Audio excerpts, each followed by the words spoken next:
নমস্কার বন্ধুরা, সবাই কেমন আছেন? আশা করি ভালো আছেন, সুস্থ আছেন। আবারও একটা নতুন ব্লগ নিয়ে চলে এসেছি আপনাদের সামনে। দেখুন, এখানে কাতলা মাছ ভাজা হচ্ছে।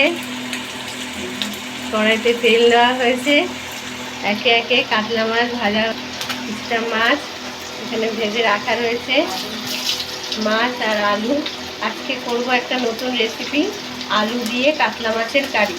তার জন্য এখানে আলু সরু সরু করে কেটে ভেজে রাখা আছে, আর মাছ ভাজা বাকি মাছগুলো এখানে ভেজে নেওয়া হচ্ছে। তবে আজকে আমি না, আমার মা রান্না করছে। এইভাবে এবার মাছগুলোকে ভালোভাবে ভাজা হয়ে গেছে। তেলের মধ্যে একে একে দিয়ে দেওয়া হচ্ছে ফোড়ন। প্রথমে জিরে ফোড়ন দেওয়া হলো, এবার কালো জিরে, এবার এর মধ্যে পেঁয়াজ দিয়ে দেওয়া হচ্ছে। পেঁয়াজগুলোকে সবটা ভালো করে দিয়ে দেওয়া হলো, এবার এটাকে ভেজে নিতে হবে।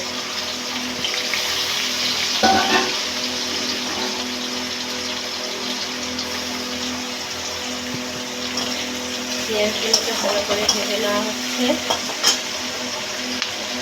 পেঁয়াজগুলো একটু ভাজা হতে দিতে হবে। বন্ধুরা দেখুন, এখানে একটা পেস্ট তৈরি করে নেওয়া হয়েছে। এখানে আছে গোটা জিরে, গোটা ধনে, কাঁচা লঙ্কা, একটা আদার টুকরো আর একটা টমেটো। এখানে পেঁয়াজটা ভাজা হয়েছে, একটু নুন দিয়ে দেওয়া হলো, দিয়ে দেওয়া হচ্ছে 1 চামচ হলুদ গুঁড়ো, দিয়ে দিচ্ছে কাশ্মীরি লাল লঙ্কা গুঁড়ো। এবার এই পেস্টটাকে এর মধ্যে দিয়ে দিচ্ছি। এবার এটাকে ভালো করে কষিয়ে নিতে হবে, পেস্টটা যাতে ভালোভাবে কষানো হয়ে যায়। এবার এর মধ্যে যে ভেজে রাখা আলুগুলো ছিল সেগুলো একে একে দিয়ে দিতে হবে।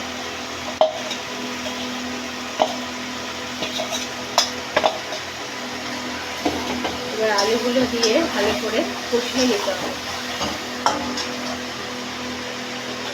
মাংসের মধ্যে অ্যাড হচ্ছে 1 চামচ গুঁড়ো লঙ্কা।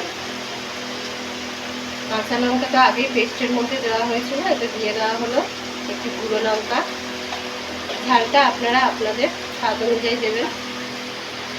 এটাকে এখন ভালো করে কষিয়ে নেওয়া হচ্ছে যতক্ষণ না তেল ছাড়ছে। এর মধ্যে একটু সামান্য জল অ্যাড করা হচ্ছে। এর মধ্যে এবার অ্যাড হচ্ছে একটু গরম মশলা।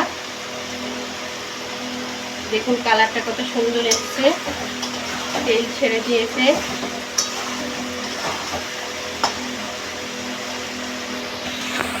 দেখুন বন্ধুরা, কত সুন্দর দেখতে লাগছে। কালারটা অনেক সুন্দর এসছে। এবার এর মধ্যে আমরা একটু জল দিয়ে দেব। জলটা আপনারা আপনাদের ইচ্ছা মতোই দেবেন, যেহেতু এটা আলু দিয়ে একটু মাখা মাখা হবে, তো জলটা একটু বেশি দিতে হবে। এবারে এটাকে ভালো করে মিশিয়ে নিতে হবে, নিয়ে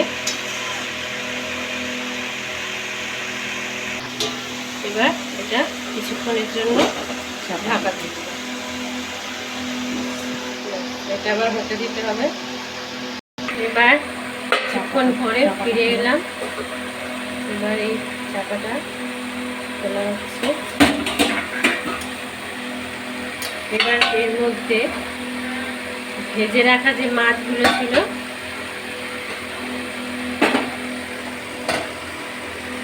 মাছগুলো এক এক করে এর মধ্যে দিয়ে দিতে হবে।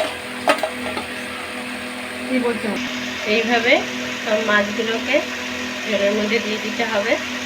এবার মাছগুলো দেওয়ার পরে একটু ফুটিয়ে নিতে হবে, এটাকে ভালো করে ফুটিয়ে নিতে হবে।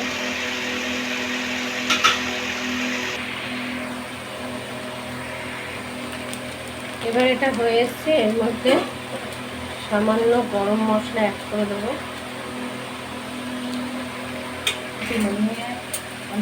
ফুটে গেছে, এবার এটাকে ভালো করে নাড়িয়ে নিতে হবে।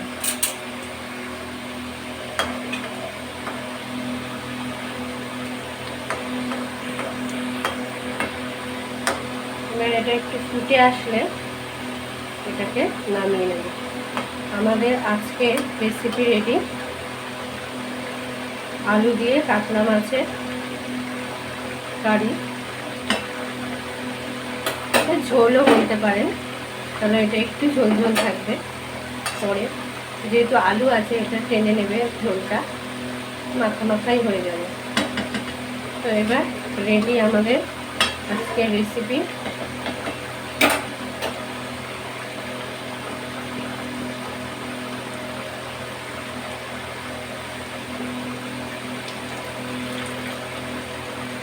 দেখুন এটা ফুটছে, এবার এটাকে ঢেলে নেব।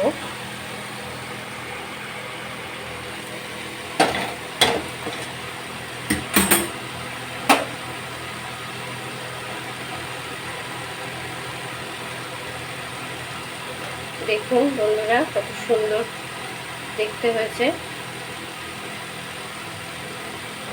তো আজকের এই ব্লগটা এখানেই শেষ করছি। আপনারা সবাই ভালো থাকবেন, সুস্থ থাকবেন, আর একটা প্লিজ রেসিপিটা ট্রাই করে দেখবেন সবাই বাড়িতে।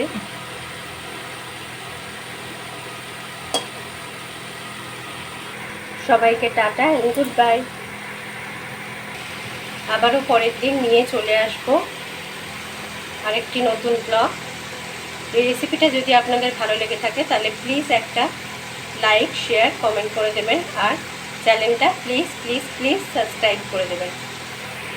সবাইকে অনেক ধন্যবাদ।